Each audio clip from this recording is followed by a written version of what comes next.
প্রার্থী বদলের পর ময়নাগুড়ির নতুন বিজেপি প্রার্থীকে নিয়ে কর্মী সমর্থকদের গেরুয়া আবির খেলে উল্লাস। প্রার্থী হিসেবে নাম ঘোষণার পরেই ডালিম রায় ময়নাগুড়ি বিজেপি কার্যালয়ে আসেন। সেখানে ভিড় জমায় কর্মী সমর্থকরাও। উল্লেখ্য, দ্বিতীয় দফায় বিজেপি প্রার্থী তালিকায় ময়নাগুড়ি বিধানসভা কেন্দ্রে বিদায়ী বিধায়ক কৌশিক রায়ের নাম ঘোষণা করা হয়। এরপর স্থানীয় কর্মী সমর্থকরা ক্ষোভে ফেটে পড়েন। প্রার্থী বদলের দাবিতে বিজেপির দলীয় কার্যালয়ে জেলা সভাপতি সহ বেশ কয়েকজনকে তালাবন্দি করে রাখা হয়। বিজেপির নেতাকর্মীদের অভিযোগ ছিল কৌশিক রায়কে আপদে বিপদে পাওয়া যায় না, তাই তাকে প্রার্থী হিসাবে মানতে নারাজ তারা। এরপর এদিন চতুর্থ দফায় বিজেপির তালিকা প্রকাশ হতেই দেখা যায় ময়নাগুড়ি বিধানসভা কেন্দ্রে প্রার্থী বদল করা হয়েছে। বিজেপির প্রাক্তন জেলা সম্পাদক ডালিম রায়কে প্রার্থী হিসাবে ঘোষণা করা হয়েছে। অন্যদিকে ইতিমধ্যে ভোট প্রচার শুরু করে দিয়েছেন কৌশিক রায়। সেক্ষেত্রে কৌশিক রায়ের সঙ্গে যারা ছিলেন তারা কোন দিকে যাবেন, এটাই এখন দেখার বিষয়। আপনারা দেখছেন গজলডোবা নিউজ 24/7। আমি সঞ্জয়, সঙ্গে আকাশ।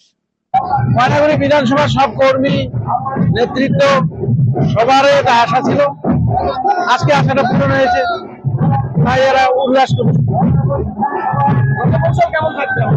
রণকৌশলের আমাদের কিছু নাই, আমাদের ভারতীয় জনগণটি খুব সংঘবদ্ধ, আমরা 100% আমরা জিতবই। এই জটটা আমাদের কাছে কিছু না, আমরা দেখবো তো। এখনো হয়নি, সবে মাত্র জানতে পারলাম তো আমরা, এখনো হয়নি, হবে। হ্যাঁ, আমাদেরই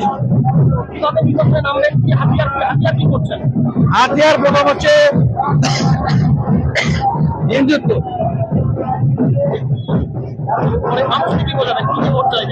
হ্যাঁ, আমরা উন্নয়নের জন্য ভোট চাইব। আমরা স্বাস্থ্য, স্কুল, শিক্ষা, রাস্তাঘাট, এগুলো উন্নয়নের জন্য আমরা ভোট চাইব মানুষের কাছে। কর্মী সমর্থকদের দাবিকে মান্যতা দেওয়া হলো, একদম কর্মী আনন্দে ফেটে উঠেছেন। আপনার জয়ের পরে তাদের জন্য কি উপহার থাকবে? প্রথম উপহার তাদের জন্য মেন হচ্ছে কর্মসংস্থান। কর্মসংস্থান থাকবে, কর্মীদের জন্য কর্মসংস্থান।